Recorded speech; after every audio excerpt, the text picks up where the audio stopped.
आप सभी का स्वागत है बबिन मिश्रा यूट्यूब चैनल पर। और आज मैं आपको बताने वाला हूं 5 ऐसे म्यूचुअल फंड्स के प्रकार जिसमें आप इन्वेस्टमेंट करके आराम से चैन की नींद सो सकते हैं।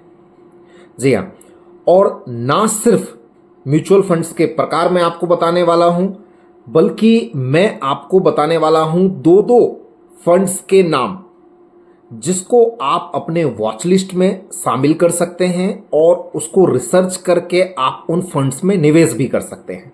ये जो मैं आपको फंड की कैटेगरी बताने वाला हूं, ये रहेगा कंजर्वेटिव टू एग्रेसिव। तो पहला जो कैटेगरी का नाम है यह है multi asset fund. Multi asset fund में इक्विटी भी होता है, डेथ भी होता है, कमोडिटीज जैसे कि गोल्ड सिल्वर भी होता है, और कई ऐसे म्यूचुअल फंड्स हैं जो फॉरेन इक्विटीज में भी निवेश करते हैं। तो इससे फंड्स को एक स्टेबिलिटी मिलता है और फंड्स कई बार जो अनसर्टेन मार्केट में ज़्यादा फंड्स में गिरावट नहीं आती है और फंड्स धीरे धीरे धीरे आप मान करके चल सकते हैं 10 से 12% का on an average returns long term में आसानी से बनता है। दो कंपनियों का नाम मैं आपको बताना चाहूँगा। पहला है आईसीआईसीआई, दूसरा है निपॉन मल्टी एसेट फंड के लिए। दूसरा जो फंड का प्रकार है यह है बैलेंस एडवांटेज फंड। देखिए, बैलेंस एडवांटेज फंड नाम से ही समझ में आता है, इसमें इक्विटी और डेथ का कॉम्बिनेशन होता है, जिसमें फंड मैनेजर अपने समझ से, अपनी समझदारी से जरूरत के अनुसार पोर्टफोलियो में एलोकेशंस चेंज करते हैं। कभी इक्विटी का वेटेज ज़्यादा होता है, कभी डेथ का वेटेज ज़्यादा होता है, और अल्टीमेटली इस फंड का इंटेंशन ये रहता है, फंड मैनेजर का इंटेंशन ये रहता है कि फंड्स ज़्यादा नीचे ना गिरे, फंड्स जो है एक स्टेबल रिटर्न दे। बहुत ज़्यादा रिटर्न्स के लिए भी चेज नहीं करते हैं, लेकिन जब आप बैलेंस्ड एडवांटेज फंड में इन्वेस्ट करते हैं तो ध्यान रखिएगा, बहुत सारे ऐसे म्यूचुअल फंड कंपनियां भी हैं जो पैसा तो बैलेंस्ड एडवांटेज के नाम पे लेते हैं, लेकिन रिटर्न्स को चेज करने के चक्कर में कई बार उसमें बहुत सारे खराब क्वालिटी के स्टॉक्स भी शामिल करते हैं। कई बार रिटर्न्स तो बन जाता है, लेकिन कई बार ये फंड तेजी से अंडर परफॉर्म भी करता है। इसमें दो ऐसे फंड हाउस जिसका मैं नाम बताना चाहूँगा, इसको आप वॉच लिस्ट में ऐड कर लीजिए और आप रिसर्च करने के बाद ही अगर प्लानिंग हो तभी इसमें निवेश करें। तो पहला है एसबीआई बैलेंस्ड एडवांटेज फंड और दूसरा है एचडीएफसी बैलेंस्ड एडवांटेज फंड। जो तीसरा कैटेगरी का म्यूचुअल फंड है यह है मिनिमम वेरिएंस फंड। ये एक न्यू कैटेगरी का फंड है और बहुत सारे इन्वेस्टर्स को इसके बारे में जनरली अभी इंफॉर्मेशन है नहीं। सबसे पहले ये फंड जो है एसबीआई ने लॉन्च किया था और अभी रिसेंटली कुछ महीने पहले आईसीआईसीआई ने मिनिमम वेरिएंस फंड लॉन्च किया है। अब ये होता क्या है? तो ये जो फंड है ये आप समझ लीजिए कि जो निफ्टी 50 है, ये निफ्टी 50 में भी टॉप 30 ऐसे फंड्स में निवेश करते हैं जिसके अंदर वॉलीटिलिटी बहुत कम होती है और अक्सर ये फंड्स डिविडेंड्स भी देते हैं।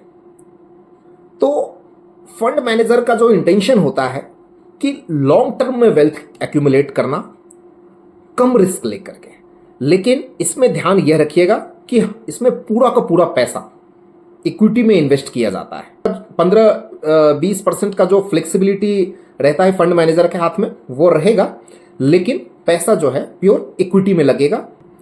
दो ऐसे फंड्स, पहला है आईसीआईसीआई, दूसरा है एसबीआई। इससे अगर आप और एग्रेसिव जाना चाहते हैं, थोड़ा सा और रिटर्न्स आपको बेहतर चाहिए और आप और रिस्क ज़्यादा लेना चाहते हैं, तो आप इन्वेस्ट कर सकते हैं लार्ज कैप फंड्स में। जी हाँ, अभी के मार्केट सिचुएशन के हिसाब से जहां निफ्टी लगभग जो है 20-21 पी के आसपास कहीं ना कहीं ट्रेड हो रहा है, लार्ज कैप फंड्स में वैल्यूएशंस काफ़ी कंफर्टेबल है और आप लार्ज कैप में इस समय आराम से निवेश करके चल सकते हैं। दो ऐसा फंड है, पहला आप लार्ज कैप में मेरा एसेट लार्ज कैप में इन्वेस्ट कर सकते हैं, दूसरा आप निपॉन में इन्वेस्ट कर सकते हैं। इससे अगर आपको और रिस्क एक्सपोजर बढ़ाना है तो अभी के हिसाब से सबसे बढ़िया कैटेगरी है flexi cap fund. Flexi cap fund में फंड मैनेजर के पास चॉइस होता है कि वो लार्ज कैप में इन्वेस्ट कर लें, मिड कैप में इन्वेस्ट कर लें, स्मॉल कैप में इन्वेस्ट कर लें।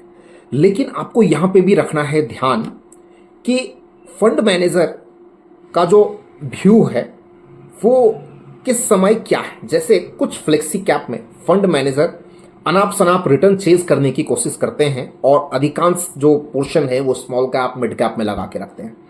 लेकिन कुछ ऐसे म्यूचुअल फंड कंपनियां भी हैं जो परफेक्टली जो है फ्लेक्सी कैप का मतलब जानते हैं और लार्ज कैप मिड कैप और एलोकेशन जो है वो प्रॉपर फॉलो करते हैं, और जिधर मार्केट ज़्यादा कंफर्ट होता है मार्केट में उधर वो वेटेज बढ़ा के रखते हैं। तो इसमें जो है मैं आपको दो फंड के नाम सजेस्ट करना चाहूँगा। एक आप HDFC का फ्लेक्सी कैप जो है इसमें इन्वेस्ट कर सकते हैं, दूसरा जो है ICICI का भी बढ़िया है फ्लेक्सी कैप। तो मुझे उम्मीद है कि आपको कंसेप्ट समझ में आया होगा। अभी हम कहीं ना कहीं जो मल्टी कैप पोर्टफोलियो होता है उसमें कहीं ना कहीं पैसा लगाने की जो रणनीति है वो कहीं ना कहीं अभी के हिसाब से आपको प्रीफर करनी चाहिए, और मल्टी कैप में भी आप जितना रिस्क लेना चाहें रिस्क के अनुसार जो है आप निवेश कर सकते हैं। कभी भी आप जब इक्विटी में इन्वेस्ट करते हैं तो रिस्क तो रहता ही है। आप ये सोचे कभी भी इन्वेस्ट मत करिए कि साल 2 साल 3 साल में पैसा निकालना है। आप ये सोच के इन्वेस्ट करिए कि इक्विटी में लगाना है तो कम से कम 5 साल के लिए लगाना है। फिर वहाँ पे थोड़ा सा कम रिस्क और थोड़ा सा अधिक रिस्क जो है वो जरूर आप अपनी प्लानिंग के अनुसार कर सकते हैं। मुझे उम्मीद है कि आपको वीडियो अच्छा लगा होगा। अगर आपको वीडियो अच्छा लगा हो तो चैनल को सब्सक्राइब जरूर करें और वीडियो को शेयर लाइक जरूर करें। और अगर आपका कोई प्रश्न है तो आप हमें व्हाट्सएप के माध्यम से भी पूछ सकते हैं। इसका लिंक मैंने डिस्क्रिप्शन में दे दिया है, और आप अपनी क्वेरी हमें कमेंट करके भी पूछ सकते हैं। Thank you very much.